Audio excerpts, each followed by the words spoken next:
Stormwood Associates is a production of the Nerd and Tie Podcast Network. For more podcasts from actual play to true crime to witchcraft, go to nerdandtie.com or join our community on Discord by finding an invite at nerdandtie.com/Discord.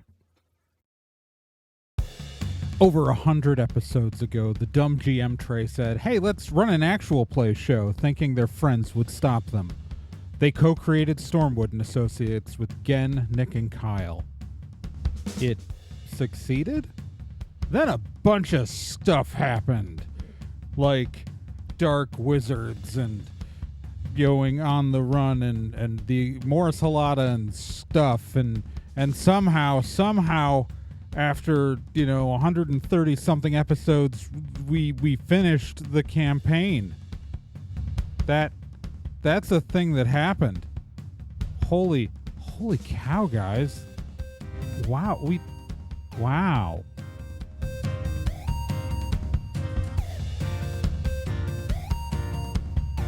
right, so this is the part where the song gets cool, right? Like this part right here. Yeah. Cool theme song. Cool. Cool song.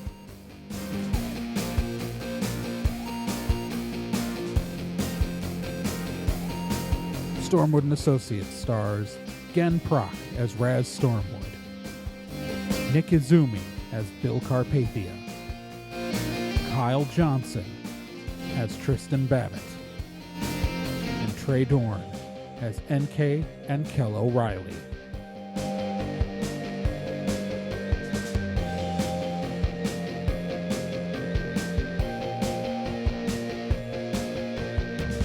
And the song gets real quiet here again as it's closing out the end. It's dramatic and stuff.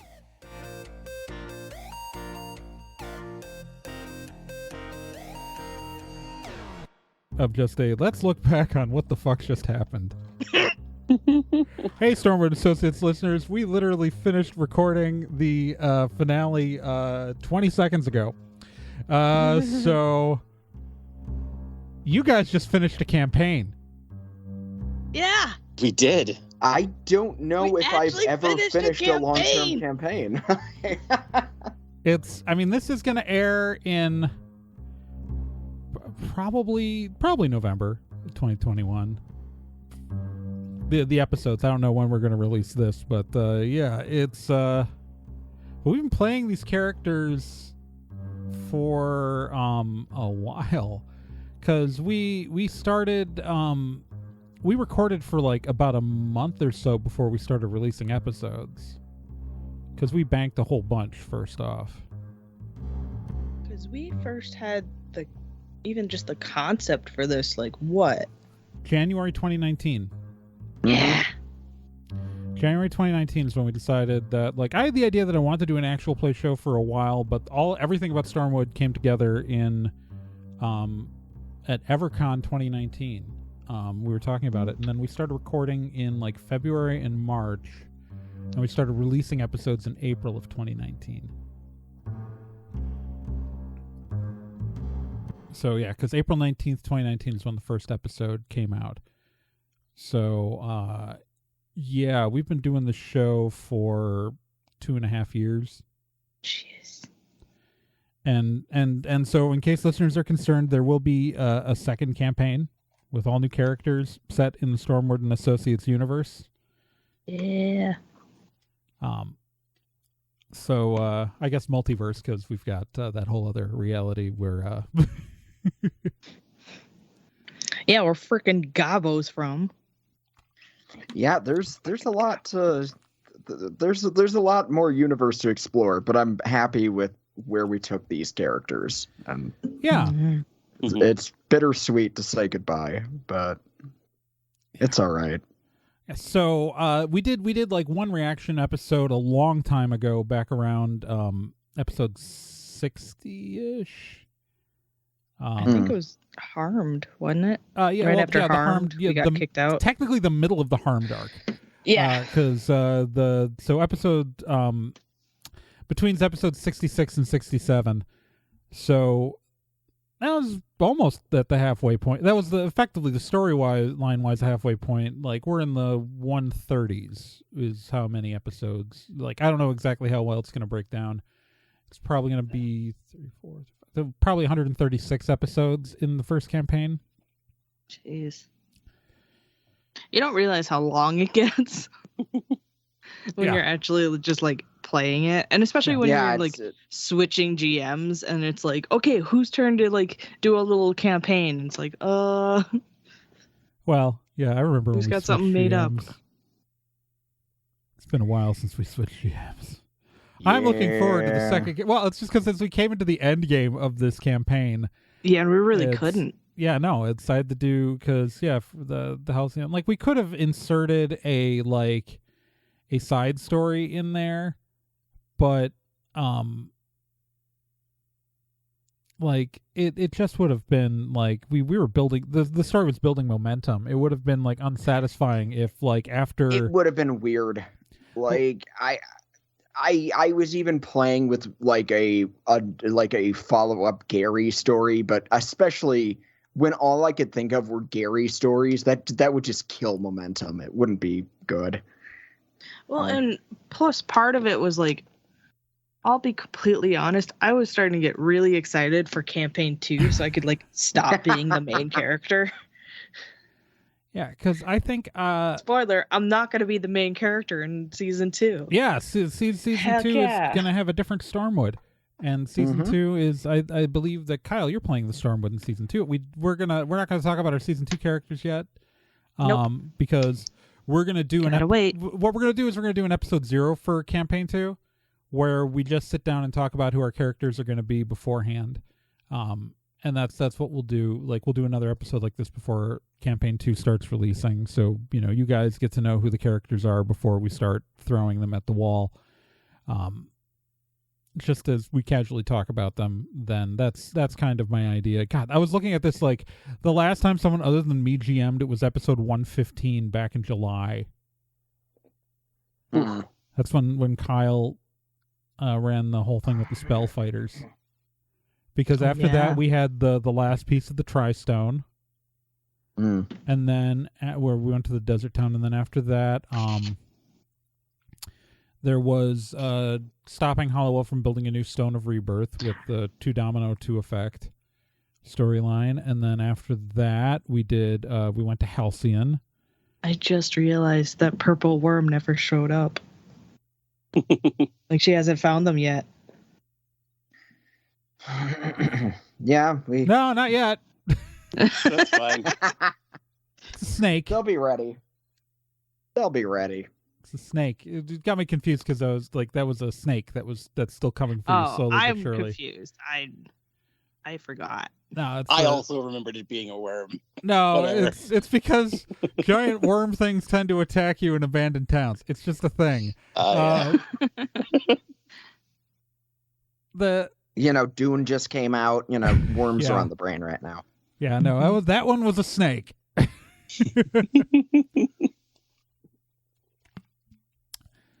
Yeah, it's well, and then you also like I'm not going to spoil Meat Grinder season 2.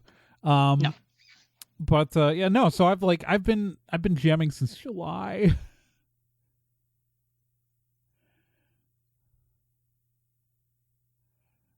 But you did a really good job. Yeah. Yes, thank you. Thank you. I think everybody did a really good job. I think I've really enjoyed this. This is like I've been gaming for literal decades, and I've never finished a campaign before in my life. I finished one-shots and like brief things like that, but I've never like finished a long-form campaign. I've been in many, but I've never they always just ended. And I guess the fact that you guys are listening to it, no matter how few of you there are, and I know what the numbers look like, but there's more than one of you. You guys listening kind of, prompted us to get through the whole story.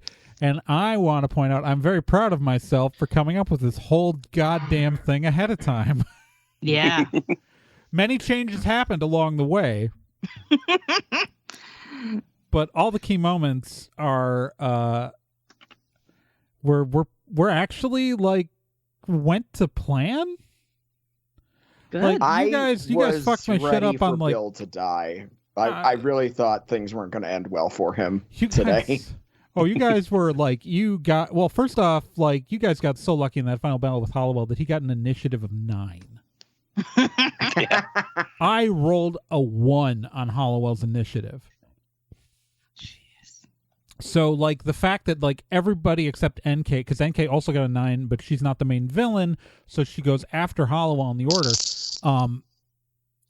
And then, like, you know, the plan was Royce was always destined to come into the final battle and just, like, soak damage for Hollowell. Raz ended that battle with no damage because Bill finally remembered he can heal people to full. Yeah, that was I thought I played it off well. I thought I played off the concussion.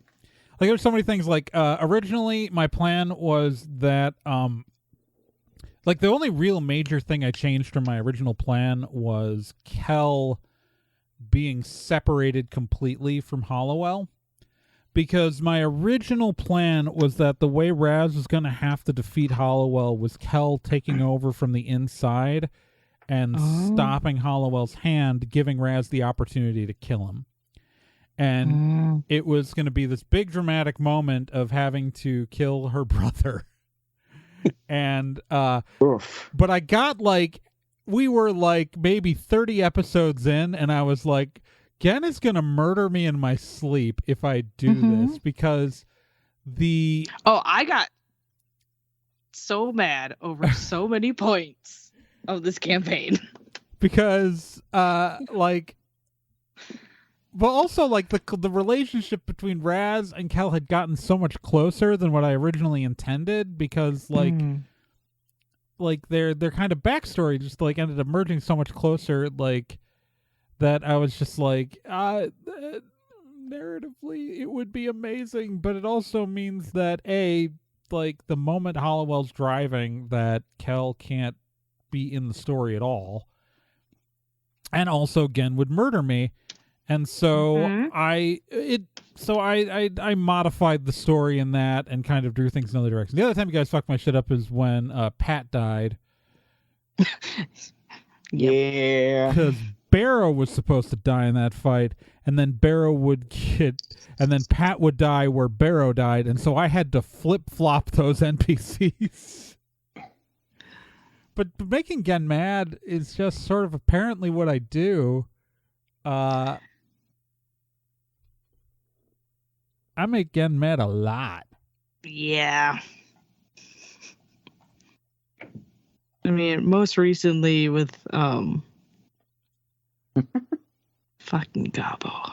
Fucking Gabo. Gabo. So I hate Gabo so goddamn much. You wrote him so well that I just hate him. He's so selfish. And you play him so well, and I'm just like, every time you start going as Gabo, I'm just like, shut the fuck up. I just want to, like, tape over his goddamn mouth so I can, like, focus on things. But, like, I don't know. I do remember. I think I fucked up your shit. With finding one of the stones of Nakor. The Tri-Stones. Yeah. Yeah. Well, I mean, you guys on occasional fucked up my shit. I'm still proud of ruining Royce's barrier during the final battle. That was hilarious. No, that was but that's the good kind of ruining my shit. Like, that's that's that I'm on board with, like, 100%. If I came up with the plan, if Royce came up with a plan and you used the rules to circumvent my stupid plan, then good. That's what's supposed to happen. Like, you know, it's I enjoy it when you guys come up with creative solutions. It's like, there are times when, like, you guys will, like, fuck up my plan for, like, a fight, like when you're getting one of the Tri-Stones and you push the guy into the bathtub. Yeah. Shove him in the tub and run away. Yeah. I love how many times we actually, like, just run away from fights. Yeah. We're just like, nah, we're not going to deal with this right now. And there's sometimes absolutely, like, no reason why the person would be able to follow you. And, like, that's the whole thing, is it's like, there's this mentality that, like, you know, okay, there's the opponent, I gotta kill it till they're dead. But, like, I mean, when Brittany was guest jamming back in the Sanctuary arc, I got us out of that fight as Kel by hiring Mara. Like, I'm glad that storyline got resolved too. Yeah, no, I wasn't gonna. Oh yeah. Yeah, no, it's I always knew that that's how I was gonna end Mara's story, with her just like causing havoc, dragging in a huge amount of blood, and like we don't know what happened to Okada Uezo. He just got left outside the building. He was Once probably again, getting into we the forgot same. him. He was getting into the same nonsense he was getting into before. Probably. Yeah. Always forget the samurai. I completely, like, you know, like we kept forgetting, like, he was like, I had such high hopes that, like, you know, we'd have Nick playing dual characters in these scenes, and like, and then like, it was just like, oh, who gives a shit about this guy? I don't care. To my defense, I was going to have him disappear at the end of that arc that I'm still extremely not proud of. It was the only reason he was kept around was at the behest of everyone else. Yeah. Yeah, because we thought we do. needed extra person. More. And he did a good job. Yeah. Probably off screen. No, he didn't. He probably went sure home. He did. Maybe he wouldn't. He's right now. Okada Uezo is sitting in Morris Halata, probably dating the Black Widow used furniture lady. Okay. Could she even kill him? I don't That's know. an Let's find interesting out. question. Maybe. I mean, to be fair, I shouldn't call her a Black Widow. It's she's, you know, she killed Phil. Just canonically, she killed Phil. She killed her husband. No, it's fine. Whatever. She's fine. Phil's dead.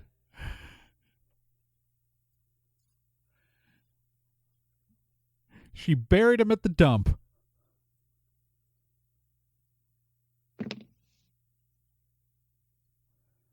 Inside a futon mattress cover. Phil's dead. I don't feel bad. And technically we didn't follow up on some of the... Mikhail Enris is still running a taco shack. He's he's still a fugitive from the law. But like Raz will totally like go to Morris Halata for a weekend. Oh yeah. Just to hang out with NK and the gang and have tacos. Yeah, it's and she probably like brought Dolores along. Because she's like, Dolores, you got to try these fucking tacos. I'm sorry that the listeners probably heard my phone go off right into the recording. The nobody else did, but I will try to edit around that, but I might not be able to because my sister tried to call. Sisters. I think it was on accident she tried to call because she hung up immediately. She tried to. My sister attempted to, I think, accidentally hit call on a family group chat because looking at that missed call, there's like a whole my brother and my mom are in there. But anyways, yeah. So I think we got through most of the loose ends. We got through enough of Bill's where I feel like it's narratively fulfilling. I feel like we're gonna need to touch on that. Yeah, maybe. I'm pretty happy with where we took him. Like, I mean, there's some stuff to maybe touch on in the future, and we're playing in the same world, so we have the opportunity to do that. That's not a huge deal. I'm glad I did get to pay off when we that Bill was insecure enough to believe that he might be related to Hollowell. I'm glad I got to pay that off. It was so dumb. It was so. And so that's great. I'm sorry, Bill. I revel in your pain sometimes. No, Bill's misery is deeply entertaining. And so I think we got through Bill's story pretty well. We took care of Raz's stuff. It's Babbitt had no hanging narrative threads because Babbitt is too simple a person to have a complicated backstory. Babbitt is too simple a person to have a complicated backstory. I think he's just he's a guy. He's having a good time. Yeah. I do feel like I feel bad for not like really fulfilling on NK's narrative stuff, because that was the originally. So we're doing campaign 2. Originally, the plan for campaign 2 when I came up with the concept was that we'd be playing the same characters and it would be like the next arc in the series. But the problem is that our characters are just so powerful, and this is a game system designed for like playing for like, you know, you can do longer form campaigns, but it's not meant to. We pushed this system to its limits.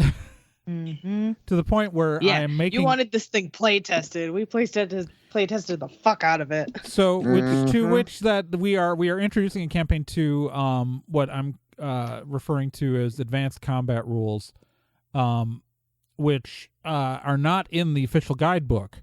They're not in the Super Awesome Action Heroes 2nd edition manual, so you don't need them to play the game. But they're online for free. And there is in the guidebook, there is a link to the page where all extra materials go for the system, so I don't feel bad about it.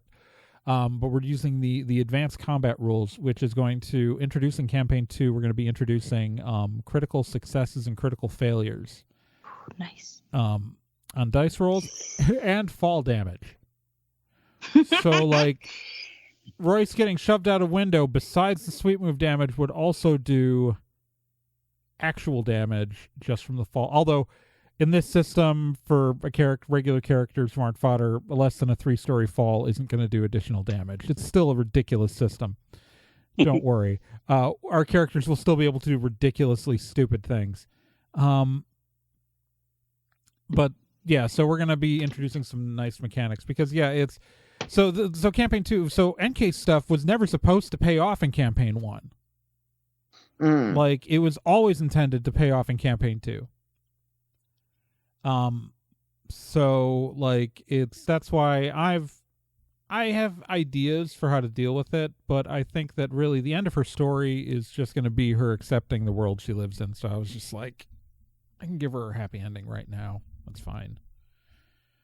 I know why NK doesn't have her memories, and I will find a way for the listeners to find out. I have a plan. But I think the NK's memories is really the NK's like backstory and history is the only thing I think we really left dangling. Because we took care of Mara, we took care of Bill enough. We dealt with all of Raz's stuff. You know, someone's gonna find something I said in some episode like 100 episodes ago that I forgot about. We even paid off on the goddamn dragon egg. Yeah, I'm willing to admit that I probably made some mistakes in there, but I feel really satisfied with where my character went. I kept trying to set up stuff for, I'll say Bill, if you want, Nick, if you want to talk about like fucking my shit up, Bill turning out to be asexual fucked up so many of my plans. I know. Don't feel bad. No, it worked out great. It was not like it was fine. It's just like Amy was gonna be a much more important player, and then it was just like Bill's asexual. Well, okay. It was one of those things. I'm gonna be honest, I do not like romance or to play romance subplots in my RPs. That's fine. And I'm sorry I know I've actually had listeners who are friends express how disappointed they were with that. I legitimately am sorry to you guys, but part of this is something that I do for my own fun. And it's also, ace representation is kind of limited, so I figured that was my... Oh, absolutely. But also then it made it funnier, because then it became... That's true. Bill became this character who, okay, like, so I'm not going to waste Amy on this situation. Amy will return. But But I'm not going to waste this character concept I have for this character then on Bill, but I am sure going to make it, everyone is going to be into Bill. So the funniest thing, the first time, when Amy kissed Bill the first time in like the for luck moment, I literally rolled a die about which person she was going to kiss. It literally, I rolled a D4. Like, it could have been Bill, Raz, Babbitt, or NK. I rolled a D4 as to who she was going to kiss for luck. And so it just landed on Bill, and I was like, oh, this is perfect. This is unexpected. And then it clicked in immediately for me because she was like, okay, well, I know for the fact the interns are either studying criminal justice or they're studying magic. So, like, coming up why Amy was into Bill was really easy for her character, but then like having Mara also into Bill was also set up at that point, with her schoolyard bullying of Bill. Was always meant to be Mara being into Bill, but having like the emotional maturity of a 5th grader. So like it's just like being able to like, that's when it became like, I was like, okay, we're not doing a romance subplot, we're doing an anti-romance subplot with Bill. Bill being uncomfortable is one of my favorite things. Like, yeah, so it's like, this will never be a romance subplot. This will be Bill hates, and I'm like, how many women can I make into Bill? How many women and men can I make into Bill now?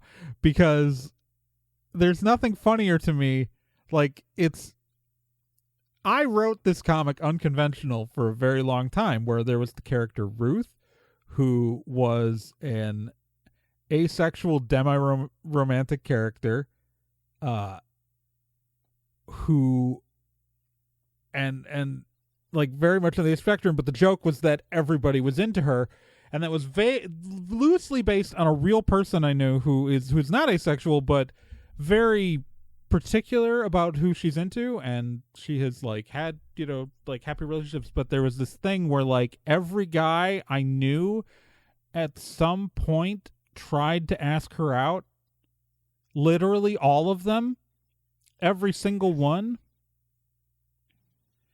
And this, like, it was a real phenomenon where like this person who was like in many ways absolutely ordinary, like, I mean, like, she's not unattractive, but like you wouldn't like, not like remarkably more attractive than the rest of our friend group, just suddenly kept having it happening and literally was completely disinterested and never showed interest in anyone, just kept consistently having people like hit on her. So I find that in real life, it's annoying and awful. In a story trope, it can be hilarious. Mm-hmm. In fiction, when it's not real people. And so like the fact that you pretty much just walked into the door for that, when I already had like then two female characters who were clearly interested in Bill, and then you revealed to me that Bill was asexual, I'm like, I'm running with this baton. I'm good with it. I'm glad we were able to make it work. That's really what it boils down to. It's just that it's not something that I'm comfortable playing. Yeah, no. And who knows? Well, there's a lot of me. There's absolutely no one-to-one things in my characters, but there's a lot of me working out my own issues in some of the characters I write. Well, it's, you know, we had 4 very different characters when it came to their relationships and romance, right? So Bill was asexual. NK, I kind of wrote in this whole like thing with her being caught up on Michelle, and like, you know, and she's very much she was always hung up on Michelle since before she walked into the room, so there really wasn't any risk of her like romantically going towards any other direction. But she's like very much doesn't know how to just like, but very much the opposite of Bill when it comes to sexuality. Actually, no, the real opposite of Bill is Babbitt. Mm-hmm. Yes. Who is just the funny thing, Babbitt, who had like the least on episode romance plots out of anybody, because I think they just aren't funny enough, because it's just like everyone's like, okay, yeah, no, Babbitt's 100% getting some. It's just happening over there. But what's happening over here is Bill having an awful time. Babbitt, yeah, he's in a relationship where he's dating a woman who probably killed her husband, and he's also not being exclusive when she might be expected to. Maybe he's going to get murdered. Who knows? He left town.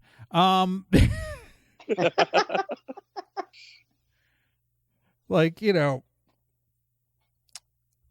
and then we get Raz with the Dolores Arcturus romance coming out of nowhere. Out of absolutely nowhere. And here's what's interesting. I'm pretty sure like I first wrote Raz as an ace character. You did, and you talked about this, like, and I did, and I talked about it. And then that happened, and then I'm like, oh, well, maybe she isn't fully ace. Maybe she's actually like sexual, and she's like realizing this about herself, because here comes finally someone who she has like feelings for, and she doesn't really know what to like.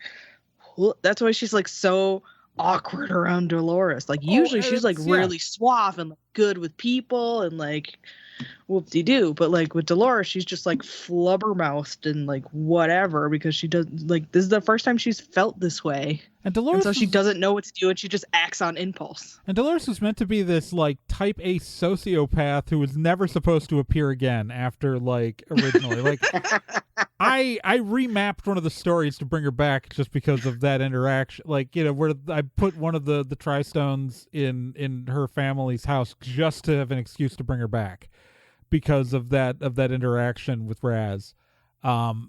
Because I was like that. I was because you had told me that you were playing Raz as asexual, so like I wasn't expecting Raz to kiss her, and like I wasn't either, but she did. Yeah.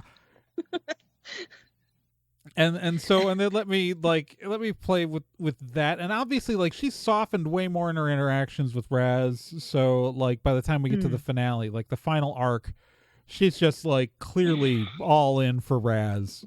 And it's I think that's I really like that we ended on that too. I thank you for not letting me forget that. I like, as soon as I was wondering if you were on the same wavelength that I was, because when I started saying, oh wait, I was like, oh, did they remember like what I'm talking about? Well, and then we got to play that out. It slipped out of my, and actually I think it's a great scene to end the story on. Like I mean, don't get me wrong, Mara's resurrecting her mom is a great thing to slide in there, but like it's much more emotionally fulfilling to like have Raz. Well, here's the thing. The series begins with Raz and an elf and ends with Raz and an elf. Hey now. We can play it like, because it's the final episode of the series of the fictional TV show we've been making this entire time. So when Mara's mom gets resurrected, we cut to the credits, and then Raz's scene with Dolores is the after credits scene. Yep. Yeah, except I'm going to still put it before the end credits to make sure everybody listens to it. Or maybe mid credits. Yeah, it would be a mid-credits thing if we were doing actual television or something like that. Yeah. But it's going before the credits just because. Oh yeah, I want everyone to hear it. I'm just saying, like, if this was like the TV show. I hope you're okay with the fact that I just jumped in and set up what was happening, because I was like, Gen could spin her wheels for like 10 minutes as we figure this out, or I can just put us at a picnic.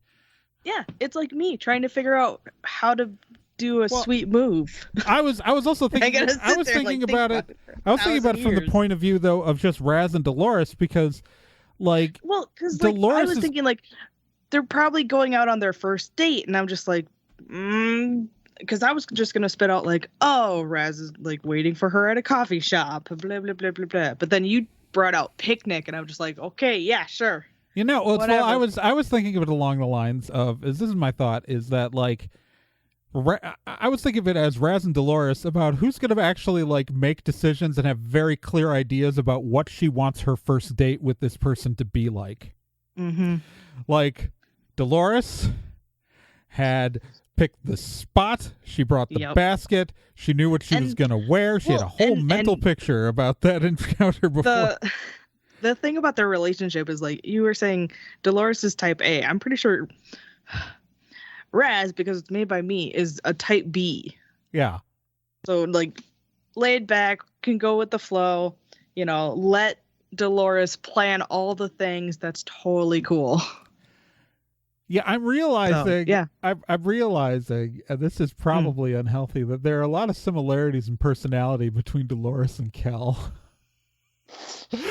I mean, isn't there like a weird saying that like you always want to like date someone who's similar to like your parent?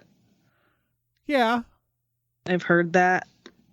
I married someone who's very different from both of my parents. So. Yeah, so it's not always true, but yeah. I mean, but like it's like Kel is her best friend and her brother. It's it would make sense that she would gravitate towards someone like with that type, because she's so used to dealing with that type. Yeah.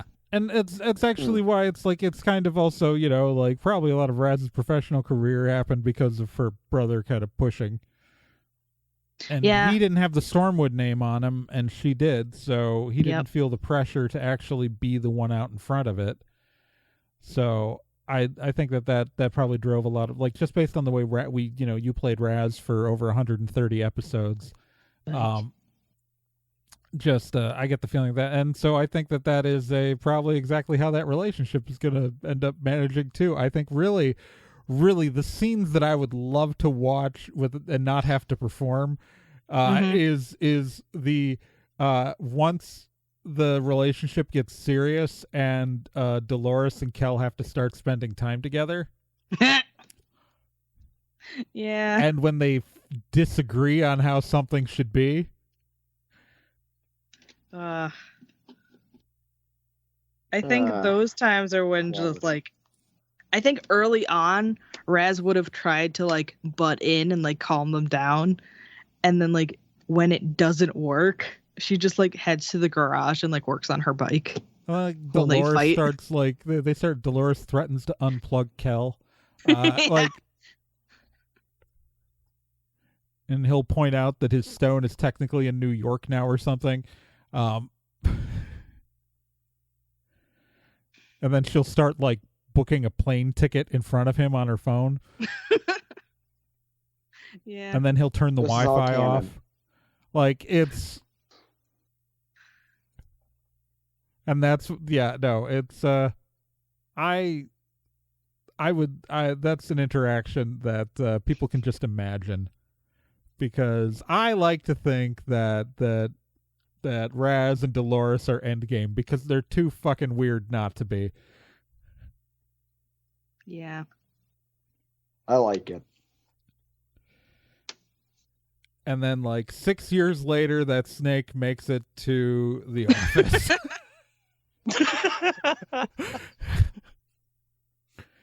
And just like erupts through the glass.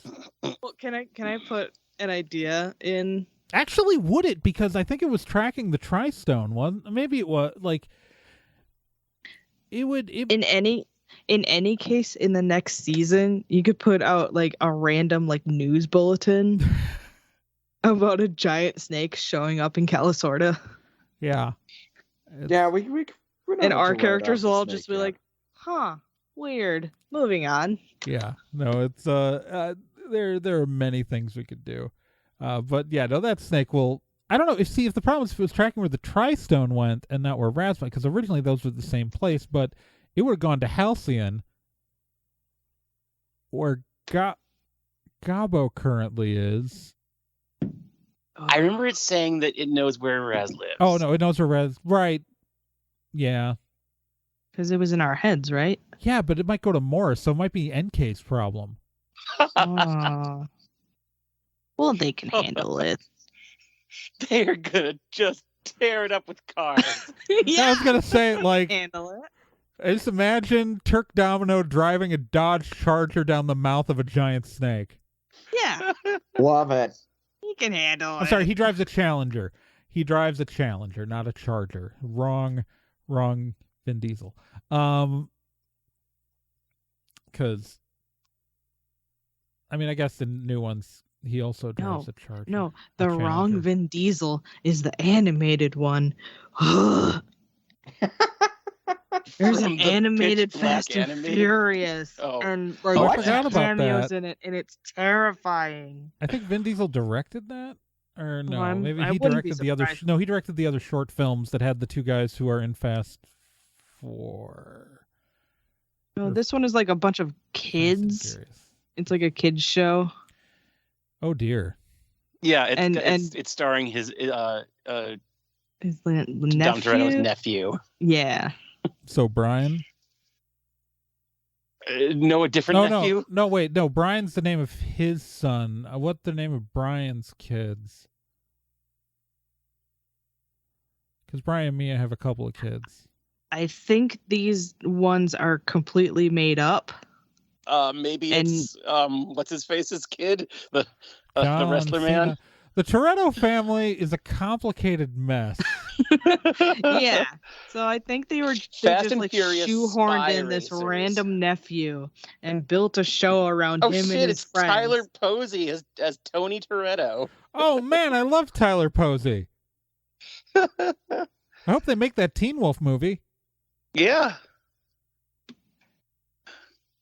Yeah, Tony Toretto. It's terrifying. We have such a, it's amazing we never got to werewolves in this campaign. We had werecats, but never werewolves. Werecats was the closest. Yeah, we had werecats, we had vampires, we had whatever the fuck Axel is. Yeah. Apparently a kaiju now. He apparently can become a kaiju. We don't know that he stayed one. I'm assuming that it was a temporary state. You don't know how he got back to being a gosh or golly, whatever he is. There's also no evidence that he got that way on his own. That wasn't done to him by someone else. Oh, that's true. I'm not saying he has the capability to do that. I'm saying that someone has the capability to do that to him. I had that mental picture of giant Axel fight. I was like, this is that definitely right after the fight. That's what because we haven't touched on what's happening with the distractions since they got to the building. We touched on them a bit. We saw the vampires, we saw the interns, but for the most part we just heard the people went there, and we know the Domino family was, their crew was there, and all this stuff so I just wanted to get in there and be no, it's big shit's been happening all over the city. That's why no one's rushing in. The other distraction or regret I have with the distractions, honestly, was I messaged you about this and we didn't get to do it. It's fine. I kind of wanted Gary to have started a new cult. Yeah. And to just have Gary be there as protesting the curfew. It was going to be the idea of Gary as an really anti-masker just struck me as so on brand for him. Yeah. No, I am definitely would have, it is that I liked the idea. It just didn't really fit in the momentum of where we were going. Mm-hmm. I want to say canonically. Oh, canonically, Gary yes. was in the city. Yes. Gary was protesting the curfew. He didn't have a good reason to, of course he didn't. But he was out there. Well, I assumed he was trying to recruit the dragon. Probably. I don't think he was succeeded. No. But, I think he did get a former Smallville actress though, so that's something, I guess. I don't know. Oh. You didn't have to make it weird. If it makes you feel any better, it wasn't Allison Mack.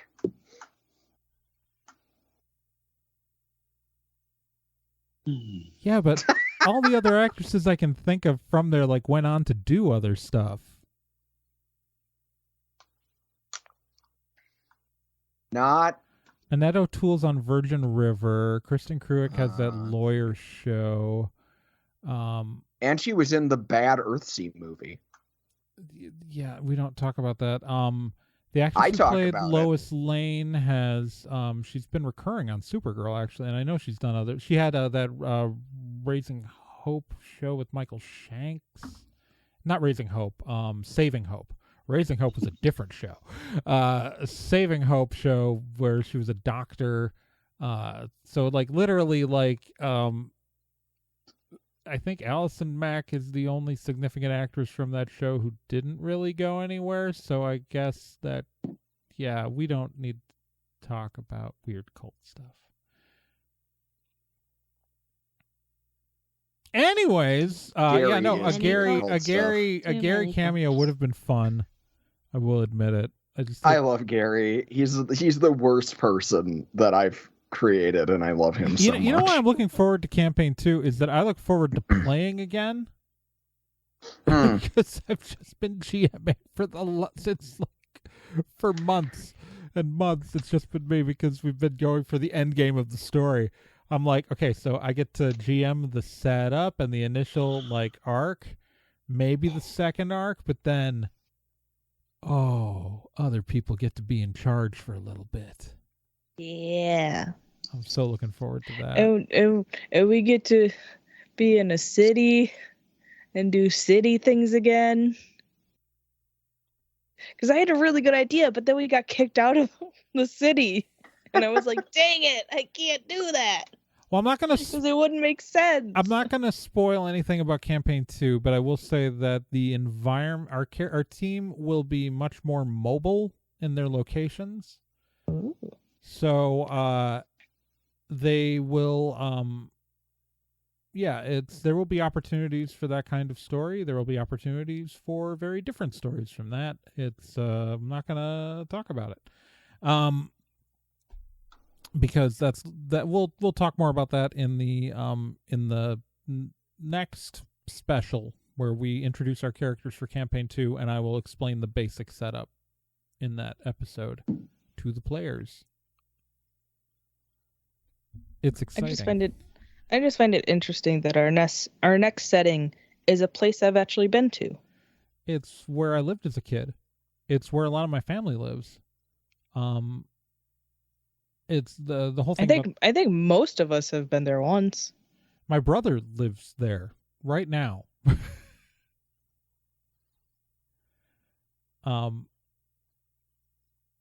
Yeah, no, it's that's the last time the only reason why I haven't was the summer. Because we had a big outdoor family reunion for on my mom's side of the family at my Aunt Diane's in Wilmette. Oh, see, I was purposely not naming it because I didn't know if we wanted to name it yet. I guess people can go. Yeah, no, the secret is we're taking specifically in Wilmette, nowhere else. People familiar with the metro area that I'm talking about will know where that is off the top. Like, will know, but I guess you could Google it if you want. But I didn't spoil anything for people who aren't going to bother Googling that and aren't familiar with that area. Yeah, it's so, I don't know. It's like, you guys have any, like, any particular high points that you want to address before, like, while we're talking here? Or, of this past season? Yeah. Of this past campaign. We talked about Gabo. We talked about, like, so we don't need to talk about Gabo. No. Not that Gabo might not ever appear again. Oh no. I didn't think that I'd be able to that Bill would have. I didn't know that Bill would be the character that he ended up being, and I know he might seem relatively static to some people, but to me, I didn't think he would grow or gain confidence or be quite as much of a jackass as he ended up being. And I'm really happy that I got to do all that with him. I love Bill. Like, Bill's like, I thought it was really important that Bill be involved also at the end, because like the series starts with Raz and Kel hiring Bill. Except really Raz has hired Bill without telling Bill or Kel. Like, that's, if we remember, that's how everything starts with, like, Raz has hired Bill before meeting him and has brought Bill in for his interview, in quotes. And so it's like, because if we all remember, I'm sure everybody's forgotten, that this whole thing started because Raz hired Bill, and she did a certain player didn't let this go public to the rest of the characters until much later, much to my annoyance. But Raz, because I forgot. Because Raz got a message saying that the son of Lady Carpathia would lead her to Hollowell, and that she didn't know where the message came from. She didn't know anything, but she knew that Bill Carpathia lived in San Ricardo, and so she volunteered to set up the new San Ricardo office for Stormwood Associates. Now, the answer to this, if for people who need to know, is that message was sent by Jim Johnson, and it was full of shit. It wasn't really a prophecy.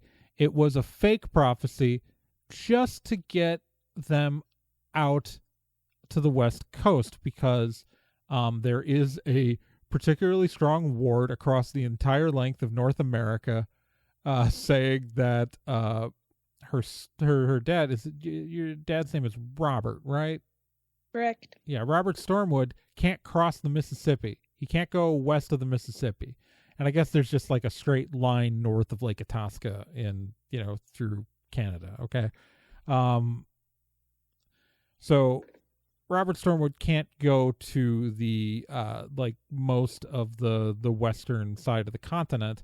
So the whole point was to lure Kel because Kel would go with Raz to lure them out to the West Coast so they could eventually like separate Kel and not have to deal with like multiple like the resources of the Stormwood offices, because the Stormwood office, there are Stormwood offices in New York, Chicago, Miami, and New Orleans.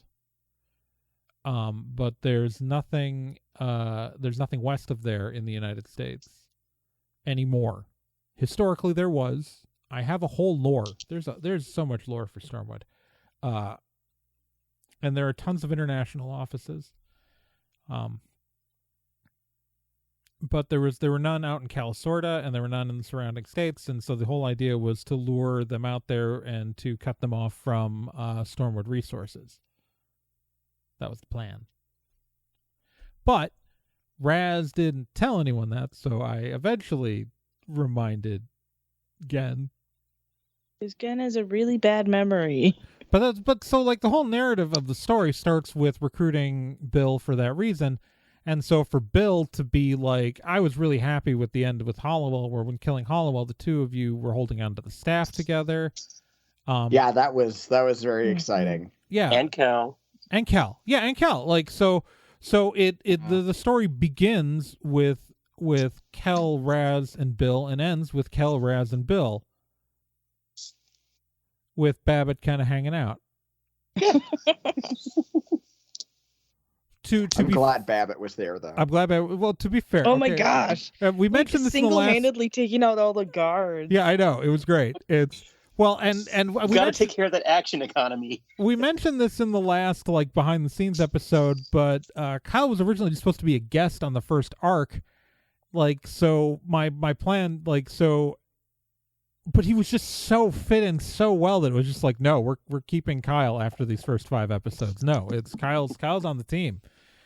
So Babbitt, because like, so originally the plan was the 4th seat on the table, we were going to alternate every storyline. We'd have like a list of guest performers who we would bring in, and Kyle was going to be on that list, and we would have Kyle back more than once.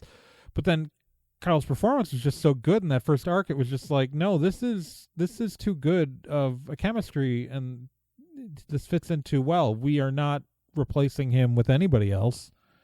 This is Kyle's seat at the table. And sorry, everyone else. Yeah, sorry. I literally had talked to people about like guesting on the show who then I never got back to. And they're hearing that now. I like them all. It's just that like Kyle was that good in the first arc. So that's why Babbitt, like Raz, Kel, and Bill are all built into the narrative, and Babbitt. And the rest. Like even NK's in the narrative, because like NK was always intended to come in at some point as like a main character, and that's why she's in that first arc with like she like flips off the team and drops down the vent shaft. Although again, as I mentioned in the previous talk, like that the Babbitt fucked my shit up being a goblin, being able to fit between the servers.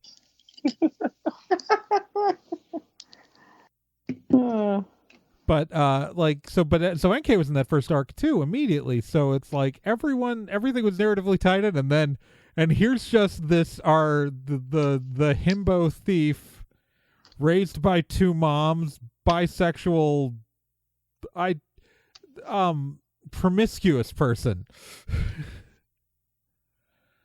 who is delightful, like down to like in the Speedo on the beach episode. I love that Babbitt was like the most handsome of like our entire group. Oh yeah, no, that was like the most good looking of everyone. I love the idea of like, I like subverting tropes, and so like the handsome goblin, like that everyone thinks that goblin is so fucking hot. It's just my favorite thing, because like I don't like playing into like, I enjoy playing with tropes, but I like subverting them way more than playing into them. And so like it's goblins in our world can be very handsome. He's got good eyes. I mean, just look at that official art of him. He's got a strong jaw. Even the little teeth are cute.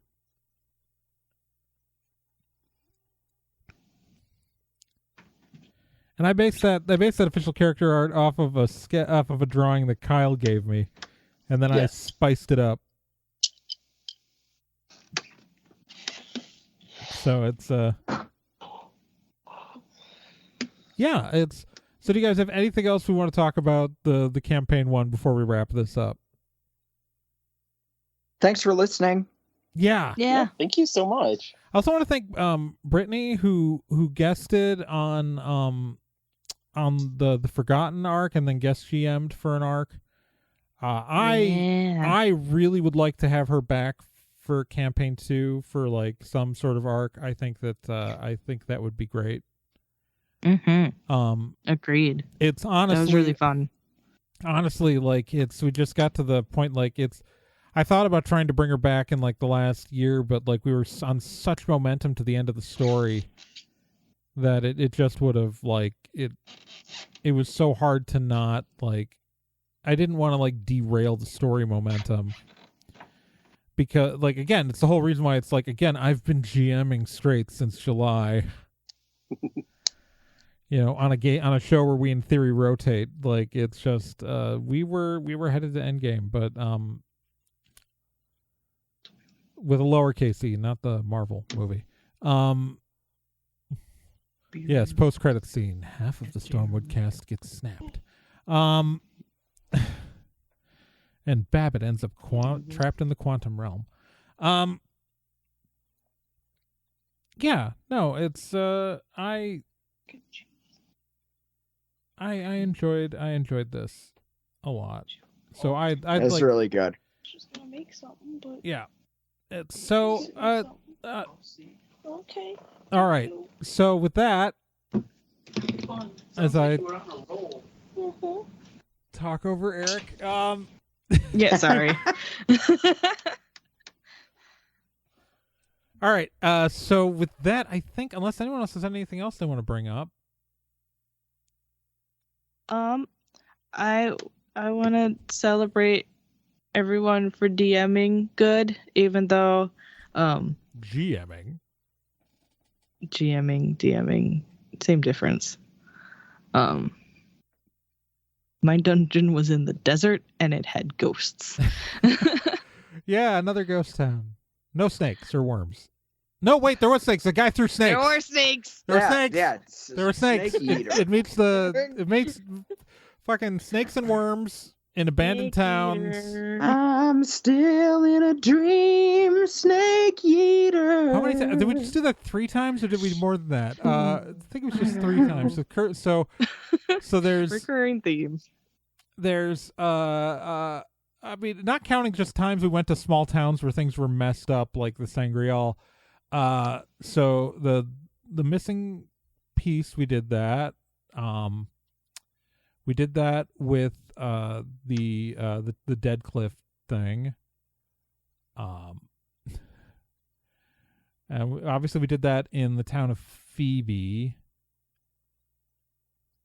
I think that's the only 3 times that we did the abandoned town and there's some sort of snake or worm theme. I think we just did it 3 times, but it's weird that it happened 3 times. Yeah, 3 is a pattern. Yeah. Yeah, I think it was just 3 times. It was often enough where I was just like writing those descriptions and I'm like, they went to a town. It's abandoned. There's a snake/worm. Okay. Yep. Freaking that and cults. Oh, and we did go to There's another. So many cults. So in Halcyon, we went to another abandoned town. Don't think there was any snakes. No, there weren't any snakes in Halcyon. So, if we count also abandoned towns, we get like Halcyon, and we get like technically like the Sangreal one that wasn't abandoned, but it just felt like it was because it was just full of nonsense. And cults. We did a lot of cults. Well, mostly we just did like 2 cults in a row.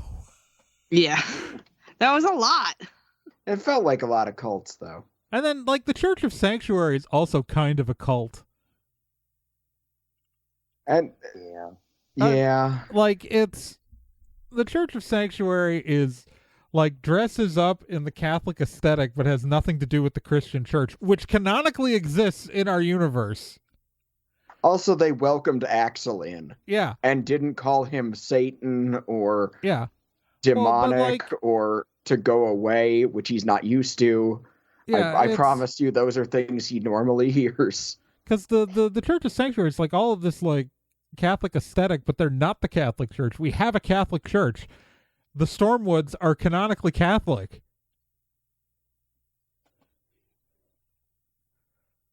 Like both Kel and Raz were confirmed.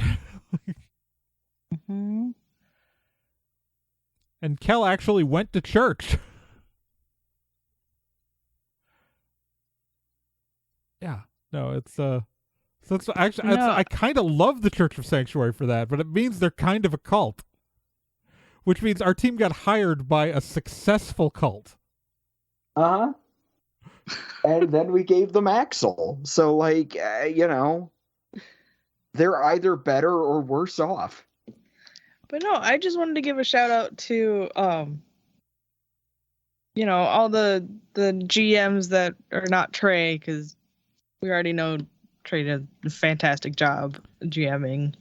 But the rest of us haven't done it as much. Yeah. Because I know it was my very first time GMing anything when I did it the first time on this show. Yeah, your first time GMing anything, and we put it on the internet. Yeah. For everyone to hear. Yep. Yeah. Which is pretty admirable, all Yeah. things considered. I mean that very sincerely. I mean, it wasn't great, but God, I can't believe we did 130 something episodes. I know. It's been a fun show. We did a lot of not plot stuff. Yeah. To be honest. To be fair, that's on purpose. Although I was putting down I was trying to make a list for because Sean Orange of Famicom Dojo was like, oh, I'm interested in list of this. I'm like, okay, because he's going to be because Sean's a guest player on season 2 of the Meat Grinder. He's joining us for the second season. Yeah, because I think it's fair to announce that there is a second season of the Meat Grinder coming in 2022. We recorded it already. I haven't. So it's in the can. Well, it's the recordings are done. The episodes are not in the can because I have not edited them and done 50% of the work still needs to be done on them, in the sense that like I do a lot of post-production work on this stuff. But Sean's in the cast for the second season, but he hadn't really listened to Stormwood, which is fine. You don't need to. The Meat Grinder is connected to Stormwood and Associates in its world, but you don't need to know you don't need to know what happens in Stormwood to listen to the Meat Grinder. You don't need to know the Meat Grinder what happens in Stormwood. However, if you do know both, they are complementary in their stories, and they will fill in details for the other. But so he was asking, and I tried to make a list, and I was like dropping off of like all of the non-plot stuff like that doesn't become important, and like I was leaving out a surprisingly few number of episodes that like. Because, like, you go through the list and, like, okay, so the pilot we need. Now, Island of Alcatraz originally was not on the list, but technically we touched on that goddamn egg in the final arc. I mean, I guess you don't need to know about that. Like, you could get away without knowing that. So, okay. So we'll say you can leave that out, all right? So you can leave out Beached. We can probably skip the Beach 2 episodes. Farm Barn. Okay. But that's only like between Beached and Farm Barn are both only 2-parters, so like that's only 4 episodes that we've left out there. So Town of Phoebe you need, right? Because that's, and then we get to Reigns of Terror, which is okay. Maybe we can leave that out for the overall arc, but it does kind of introduce like the Reigns people, the like that whole crew of the supervillain teenage girls, which then become notable later. So the Forgotten you can probably leave out, except it does introduce the entire concept of werecats. Sanctuary you need, because it actually sets up like some of the stuff. It introduces Mara. It sets up a lot of the stuff. I guess you can leave out the bank job. We don't need the bank job, but then we need a dark page, because that's where we get NK and we lose Kel. And then Domino Effect, which is this huge 11-part arc, which usually you could drop, except episode 11 out of the 11-part arc introduces the entire, like the whole soul, like Kel's story is so bound into episode 11 of that arc. Which makes no sense if you don't listen to the 10 earlier episodes. Reigns returns, introduces more werecat stuff. Glenn Gary brings in Axel. All right, the Harmed arc 100% has to be there. That's a huge like twist reveal. Then the new normal we need, because that sets up the entire setup in Morris. Curse of Deadcliff introduces Dr. Jalopnik, so we can't get rid of that. Back to School we need, because that sets up getting rid of like the entire arc with like the actual like moves to destroy the Stone of Rebirth. Sangreal in arc introduces Okado Izo. Main Street Part 1, Main Street. So in a way, that one's pretty skippable. Well, okay. He's still, but he like then suddenly here's this character who is this person? Why are they here? And also though you get to meet Aesop Stormwood in the Sangreal arc. Yeah, I really dropped the ball on that one. No, but too. it was good enough. I like it. I liked it. So, and then we get to I'm hard on myself. And then Main Street, that's a TriStar and Nakur episode. Challenge of the Robots brings back, the Dr. Jalopnik, Arcturus Manor, which brings in more Dolores Arcturus. So then Morris by Night introduces the vampires, and Mara becomes a vampire. Dope Magic, you might be able to skip, but it's still like really like okay. So maybe we can skip Dope Magic, maybe. And then we get to the missing piece, which is again that last piece of the Tristones of Nakur, and then we get to 2 Domino 2 Effects, which while uses the racers is a Hollowell story. Halcyon Dreams is like a destroying the actual Stone of Rebirth. And then we get to Forever Harmed, the finale. Like, I think maybe we could skip, like, 3 arcs out of all of that if you don't want to, like, be completely lost. Because we kept recruiting people. Well, and I don't know if you know this, but I like callbacks. Yeah. Yeah. I enjoy a good callback. I intentionally lay down threads so I can call back to them later.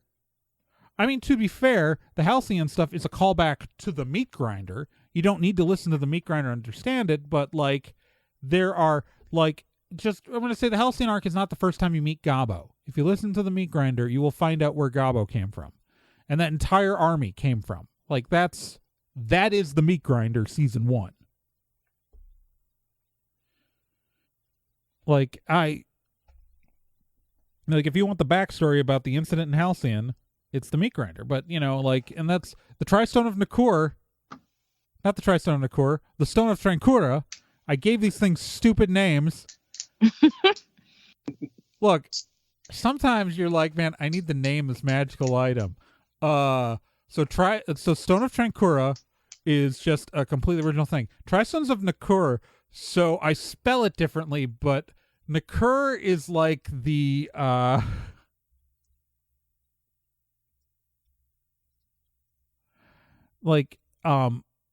the National Association of College and University Residence Halls is called Nikur. Mm-hmm. And I used to work in housing. And I never did anything involving Nikur, but I heard about it all the fucking time. And so just the word Nikur was in my head, and so I needed to name a magical item something. And so I named it, that's why, the Tri-Stones of Nikur are 100% a reference to the National Association of College and University Residence Halls.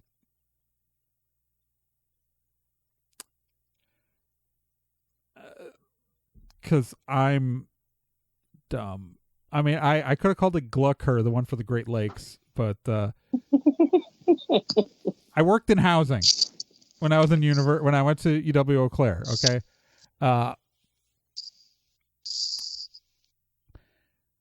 yeah, it's no, I. But the Stone of the Stone of Trankura was like my favorite thing about the Stone of Trankura was originally just a MacGuffin.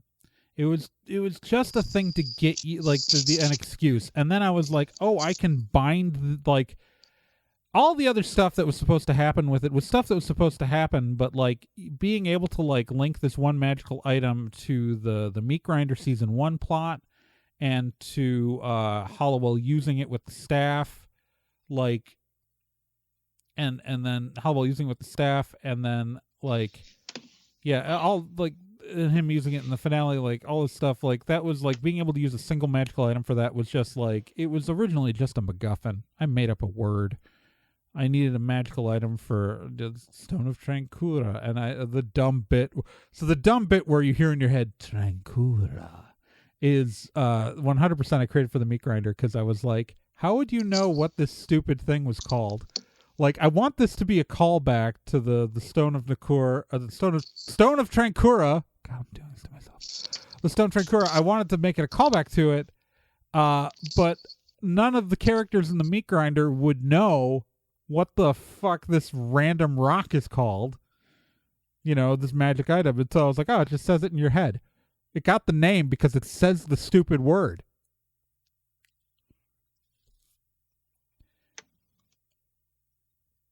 It would have been hilarious if Babbitt blew himself up in the finale. I didn't want him to, and I'm glad he didn't.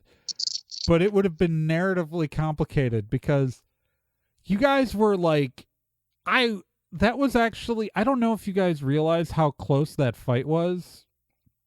If Bill hadn't healed Raz,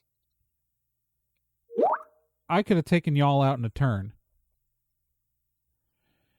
All right, so we should wrap it up because Kyle's got to go to work. So, and I've been running this through my phone, which means I can't have it plugged in because Apple is stupid. So I need to charge my phone before I go to work. Amazing time, crazy finale, super, super fun. And so we're gonna take some time off before season 2. Before campaign 2, I guess. So we will see you guys all. Sometimes there will be a post on the website about when campaign 2 is starting, and there'll be an episode 0 for that. So yay, we love you. Thank you for listening. Thank you. We're taking like a month off, guys. It'll be fine.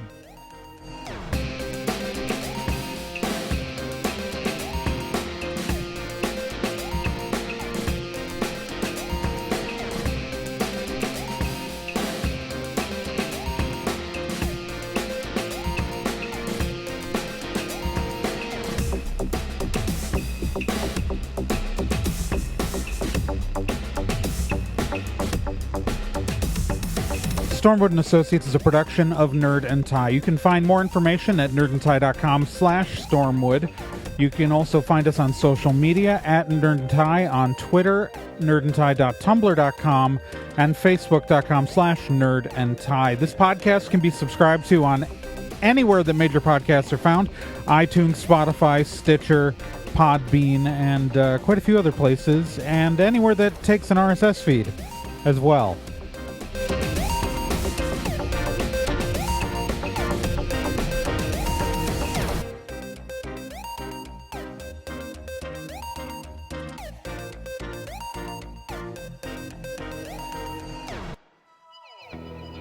Hey, while you're still here, let me tell you about another podcast on the Nerd and Tie Network, and that's Let's Be Legendary. Let's Be Legendary, the Feywild West, is a 5th edition Dungeons & Dragons actual play game. So, an actual play game like this one, but like, in a system people actually use in the real world. Set in a homebrew Wild West steampunk world, the Feywild West follows 2 people discovering what it means to be in a relationship, all the while seeking revenge and learning the truth of their pasts. Let's Be Legendary podcast is an LGBTQ+ podcast with both main and minor characters, as well as players falling under the queer blanket. A heavy RP game with a focus on story and characters. And you can hear it every week here on the Nerd and Tie Network, and you can find all of their subscription information and links at nerdandtie.com/legendary.